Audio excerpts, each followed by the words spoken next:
నమస్తే. నేను మీ కుప్ప పద్మిని. ఇన్నాళ్ళు మీ సపోర్ట్‌ని నాకందిస్తూ, మీ ప్రేమని నాకందిస్తున్న ప్రతి ఒక్కరికి కృతజ్ఞతలు. ఇప్పుడు చూడబోతున్న ఈ వీడియో కూడా ఖచ్చితంగా మీకు ఉపయోగపడుతుంది.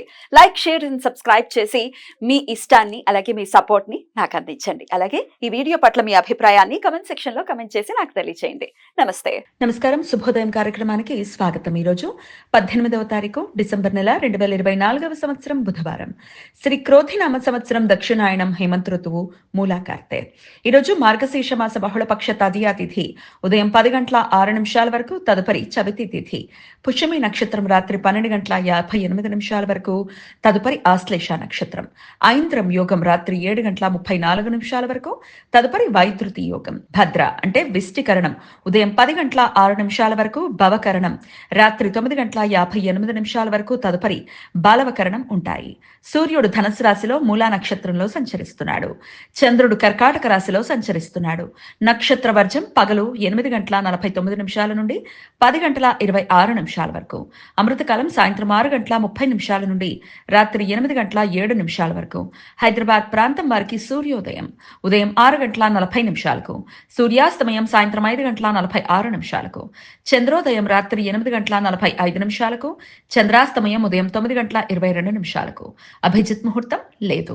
దుర్ముహూర్తం పగలు 11:51 నుండి మధ్యాహ్నం 12:35 వరకు. రాహుకాలం మధ్యాహ్నం 12:13 నుండి 1:36 వరకు. గుళిక కాలం ఉదయం 10:50 నుండి మధ్యాహ్నం 12:13 వరకు. యమగణం ఉదయం 8:03 నుండి 9:27 వరకు. ఈరోజు అఘోరత సంకష్టహర చతుర్థి. 2 పక్షాలలో వచ్చే చవితి తిథి రోజు గణేశునికి చాలా ప్రీతికరమైనది అని భక్తుల విశ్వాసం. ముఖ్యంగా సంవత్సరంలో వచ్చే అన్ని బహుళపక్ష చతుర్థి తిథులను సంకష్టహర చతుర్థి అని, ఒక్కో మాస సంకష్టహర చతుర్థిని ఒక్కో పేరుతో పిలుస్తారు. మార్గశీర్ష బహుళపక్ష చతుర్థిని అఘోరత సంకష్టహర చతుర్థి అని పిలుస్తారు. ఈ రోజు భక్తులు మట్టి వినాయకుడిని పసుపుతో వేసిన దుర్గాదేవి యంత్రం మీద ప్రతిష్ఠించి ప్రత్యేక పూజలు చేస్తారు. ఆర్థిక ఇబ్బందులు, శత్రు బాధలను అధిగమించటానికి ఈరోజు భక్తులు వినాయక వ్రతం ఆచరిస్తారు. వైద్యుతి మహాపాత వైద్యుతి పర్వకాలం ఈరోజు ఉదయం 8:35 నుండి మధ్యాహ్నం 2:58 వరకు ఉంటుంది. రవిచంద్ర గ్రహాల మధ్య పారలల్ ఆస్పెక్ట్.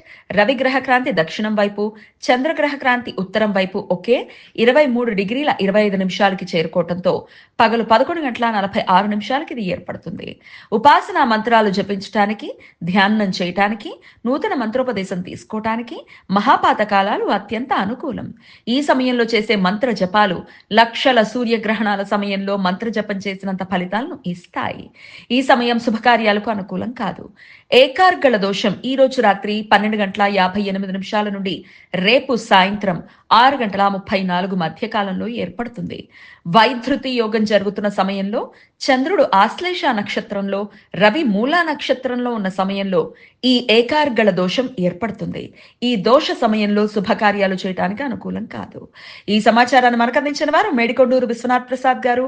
ఆయనకు కృతజ్ఞతల్ని తెలియజేస్తూ గణపతి స్మరణతో సమస్త సన్మంగళాని భవంతు. నమస్కారం.